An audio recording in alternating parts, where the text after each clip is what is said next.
Hello, आप सभी कैसे हैं। आप सभी का मेरे यूट्यूब चैनल BHU एकेडमी में स्वागत है। आज हम लोग रेलवे एग्ज़ाम से संबंधित बायोलॉजी के 30 ऐसे महत्वपूर्ण प्रश्नों को देखेंगे जो रेलवे के सभी एग्ज़ामों में कई बार पूछा गया है। तो ये सभी प्रश्न बेहद ही महत्वपूर्ण होने वाले हैं।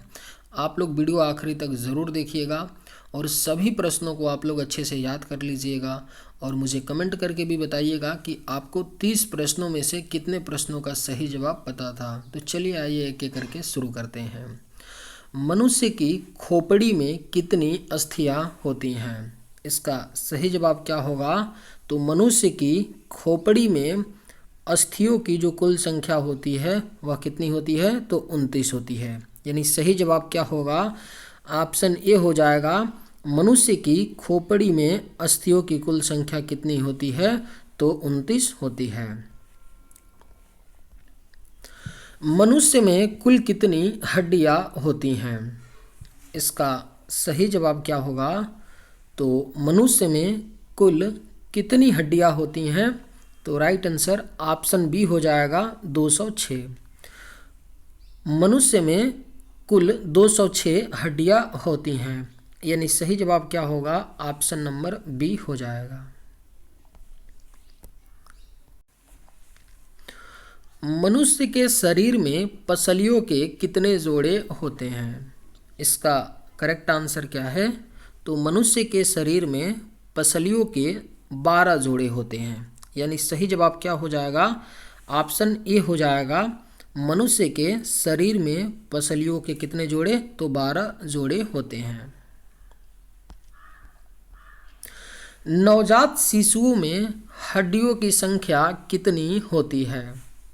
इसका सही जवाब क्या है? तो नवजात शिशुओं में हड्डियों की जो संख्या होती है वह आपका 300 होती है।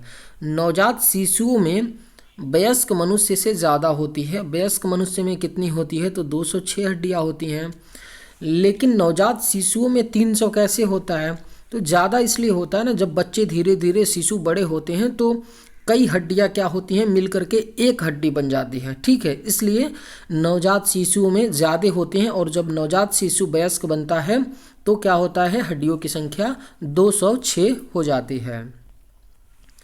मानव शरीर की सबसे छोटी हड्डी कौन सी है? मानव शरीर की सबसे छोटी हड्डी कौन सी है? तो इसका सही जवाब क्या हो जाएगा? ऑप्शन बी स्टेपिस है। यह कहाँ पर पाई जाती है? तो कान की एक हड्डी है स्टेपिस, जो मानव शरीर की सबसे छोटी हड्डी है।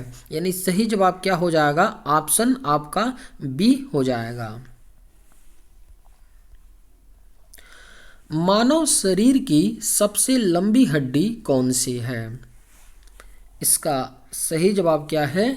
तो मानव शरीर की जो सबसे लंबी हड्डी है वह आपका फीमर है। यानी सही जवाब क्या है? Option A. फीमर जो है जांघ की हड्डी होती है। जांघ की हड्डी होती है जो मानव शरीर की सबसे लंबी हड्डी होती है। यानी सही जवाब क्या हो जाएगा? ऑप्शन ए हो जाएगा। टीबिया नामक हड्डी कहाँ पाई जाती है? अगर आप लोगों को ये वीडियो पसंद आए तो एक लाइक ज़रूर कीजिएगा और अगर आप इस चैनल पर नए होंगे तो सब्सक्राइब भी कर लीजिएगा। टीबिया नामक हड्डी कहाँ पाई जाती है? इसका सही जवाब क्या है? तो ऑप्शन बी, टांग में पाई जाती है। यानी पैर की हड्डी है टीबिया नामक हड्डी। टीबिया नामक हड्डी जो है आपका टांग में पाई जाती है। यानी सही जवाब ऑप्शन बी हो जाएगा। दांतों तथा हड्डियों में पाए जाने वाले तत्व कौन से हैं?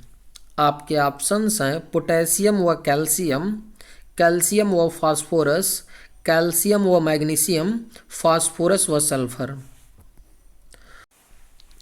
इसका सही जवाब क्या हो जाएगा? तो दांतों तथा हड्डियों में पाया जाने वाला जो तत्व है वह आपका कैल्शियम व फास्फोरस है। यानी राइट जवाब क्या होगा? ऑप्शन बी हो जाएगा। दांतों तथा हड्डियों में पाए जाने वाले तत्व कौन से हैं? तो कैल्शियम व फास्फोरस। अस्थियों एवं पेशियों को आपस में कौन जोड़ता है? बेहद ही महत्वपूर्ण प्रश्न है, स्टार मार्क कर लीजिए, पूछा जा सकता है। कम से कम ये रेलवे के एग्ज़ाम में 50 बार पूछा है, एक दो बार नहीं 50 बार ये पूछा है, अलग अलग रेलवे के एग्ज़ाम में पूछा है। पिछले 20-25 सालों में 50 बार ये क्वेश्चन रेलवे के एग्ज़ाम में पूछा गया है, और रेलवे के एग्ज़ाम में तो पूछा ही गया है, एसएससी में भी ये क्वेश्चन पूछा गया है। तो कुछ क्वेश्चंस ऐसे होते हैं जो बार बार पूछे जाते हैं और एक एग्ज़ाम में नहीं सभी एग्ज़ाम में पूछे जाते हैं। अस्थियों एवं पेशियों को आपस में कौन जोड़ता है? तो इसका सही जवाब क्या होगा? Option B tendon. अच्छे से याद कर लीजिएगा, कंफ्यूज नहीं होना है, लिगामेंट और टेंडन में कंफ्यूज नहीं होना है, ठीक है ना। अच्छे से याद रखिएगा कि अस्थियों एवं पेशियों को आपस में कौन जोड़ता है? तो टेंडन जोड़ता है, यानी सही जवाब क्या हो जाएगा? ऑप्शन बी हो जाएगा। मनुष्य के जीवन काल में कितने दांत 2 बार विकसित होते हैं? इसका राइट आंसर क्या है? तो मनुष्य के जीवन काल में कितने ऐसे दांत हैं जो 2 बार विकसित होते हैं? तो सही जवाब क्या हो जाएगा? Option C 20। मनुष्य के एक वयस्क मनुष्य के मुख में कितने टोटल दांत होते हैं? तो 32 दांत होते हैं। इन 32 दांत में से 20 जो दांत आपके होते हैं वह 2 बार विकसित होते हैं। 2 बार विकसित होने का मतलब ये हुआ कि एक बार तो जमते हैं और टूट जाते हैं, फिर दोबारा उगाते हैं, और 12 ऐसे दांत होते हैं जो क्या होते हैं? केवल एक ही बार विकसित होते हैं, यानी उगते हैं उसके बाद टूटने के बाद कभी विकसित नहीं होते, ये टूटते ही नहीं हैं, ये मजबूत दांत होते हैं, ठीक है। तो 20 ऐसे दांत होते हैं जो मनुष्य के जीवन काल में 2 बार विकसित होते हैं। मनुष्य में पाचन क्रिया कहाँ प्रारंभ होती है? इसका करेक्ट आंसर क्या है? तो मनुष्य में पाचन क्रिया जो है यह आपका मुख गुहा से प्रारंभ होती है, यानी सही जवाब क्या हो जाएगा? ऑप्शन डी हो जाएगा। मनुष्य में पाचन क्रिया मुख गुहा से प्रारंभ होती है।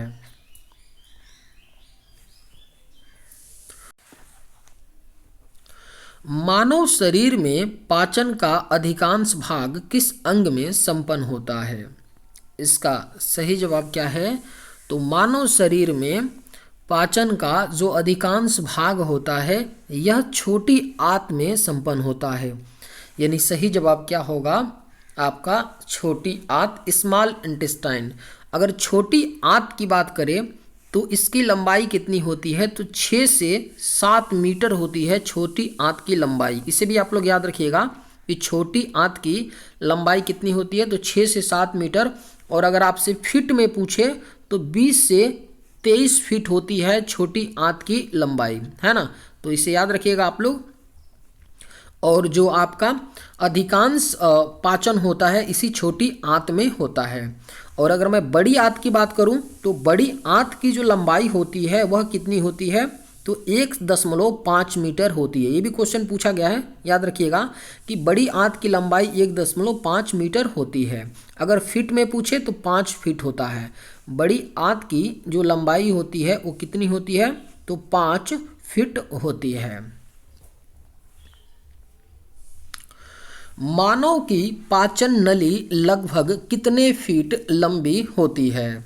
इसका सही जवाब क्या हो जाएगा? तो मानव की पाचन नली जो होती है वह लगभग 30 फीट लंबी होती है। थोड़ा करेक्शन कर लेते हैं, ऑप्शन डी में बना लीजिए। 30 फीट लंबी होती है मानव की पाचन नली। कितने फीट होती है? तो 30 फीट होती है। और अगर मीटर में बात करें तो लगभग 9 मीटर होती है मानव की पाचन नली, यानी सही जवाब ऑप्शन डी होगा। जो मानव की पाचन नली होती है वह 30 फीट या 9 मीटर लंबी होती है। अब देखिए पाचन नली में आपका क्या क्या आ जाता है? तो पाचन नली में आपका ग्रास नली आता है, ध्यान से समझिएगा, ग्रास नली आता है पाचन नली में। उसके बाद आपका क्या आता है? तो छोटी आंत आता है, छोटी आंत आ जाता है। उसके बाद आपका बड़ी आंत आ जाता है, बड़ी आंत आता है, और उसमें पेट भी आपका आता है, और पेट।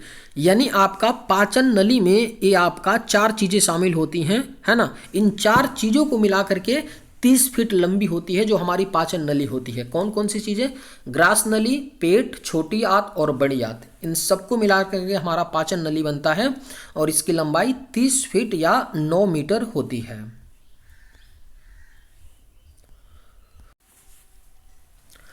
मुख में मंड का शर्करा में पाचन किसके द्वारा होता है? इसका सही जवाब क्या है? तो मुख में मंड का शर्करा में जो पाचन होता है यह टाइलिन के द्वारा होता है। यानी सही जवाब क्या हो जाएगा? ऑप्शन बी हो जाएगा।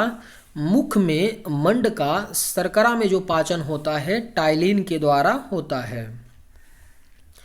दुग्ध प्रोटीन को पचाने वाला एंजाइम है। इसका राइट आंसर क्या है?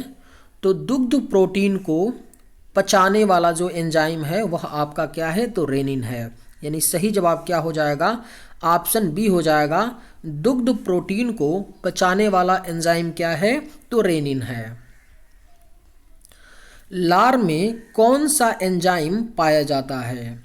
इसका राइट आंसर क्या है? इसका करेक्ट आंसर क्या हो जाएगा? लार में कौन सा एंजाइम पाया जाता है? तो सही जवाब ऑप्शन डी होगा, टाइलिन। लार में टाइलिन नामक एंजाइम पाया जाता है, यानी राइट आंसर ऑप्शन डी हो जाएगा। मुख से निकली लार किसके पाचन करती है? इसका सही जवाब क्या है? तो मुख से जो निकली लार होती है यह स्टार्च का पाचन करती है। यानी सही जवाब क्या हो जाएगा? ऑप्शन बी हो जाएगा। स्टार्च जो है, स्टार्च का पाचन मुख से निकली लार के द्वारा होता है। पित्त निम्न में से किसके द्वारा पैदा किया जाता है? इसका सही जवाब क्या है? तो जो पित्त है यह आपका किसके द्वारा पैदा होता है? तो सही जवाब ऑप्शन ए हो जाएगा, यकृत के द्वारा।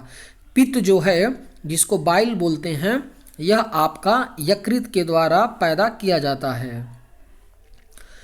पित्त बाइल कहाँ पर जमा होता है? इसका राइट आंसर क्या है? तो पित्त जो होता है यह कहाँ पर जमा होता है? तो सही जवाब ऑप्शन बी, पित्ताशय में। जो पित्त आपका होता है यह पित्ताशय में जमा होता है। पेस मेकर का संबंध किससे है? इसका राइट आंसर क्या है? तो पेस मेकर का जो संबंध है यह आपका हृदय से है। यानी राइट आंसर क्या हो जाएगा? ऑप्शन डी होगा, पेस मेकर का संबंध हृदय से है। रुधिर दबाव ब्लड प्रेशर मापक यंत्र है। इसका राइट आंसर क्या है? तो रुधिर दबाव ब्लड प्रेशर को मापने वाला यंत्र है आपका स्फिग्मोमैनोमीटर। यानी सही जवाब क्या है? ऑप्शन सी, रुधिर दबाव को मापने वाला यंत्र क्या है? स्फिग्मोमैनोमीटर है। स्वस्थ मनुष्य में प्रति मिनट हृदय स्पंदन होता है। इसका सही जवाब क्या है? तो स्वस्थ मनुष्य में प्रति मिनट हृदय स्पंदन 72 बार होता है। यानी राइट आंसर क्या होगा? ऑप्शन सी हो जाएगा। स्वस्थ मनुष्य में 72 बार प्रति मिनट हृदय स्पंदन होता है। मानव हृदय में कितने कोष्ठक होते हैं? इसका राइट आंसर क्या है? तो मानव हृदय में टोटल 4 कोष्ठक होते हैं। सही जवाब क्या हो जाएगा? ऑप्शन बी होगा, मानव हृदय में 4 कोष्ठक होते हैं।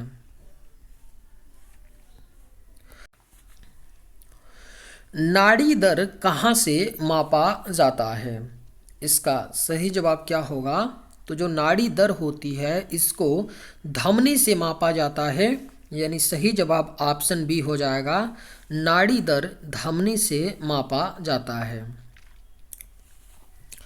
स्वस्थ मनुष्य का रक्तचाप कितना होता है? इसका करेक्ट आंसर क्या है? तो स्वस्थ मनुष्य का जो रक्तचाप होता है यह आपका 120 से 80 mm होता है।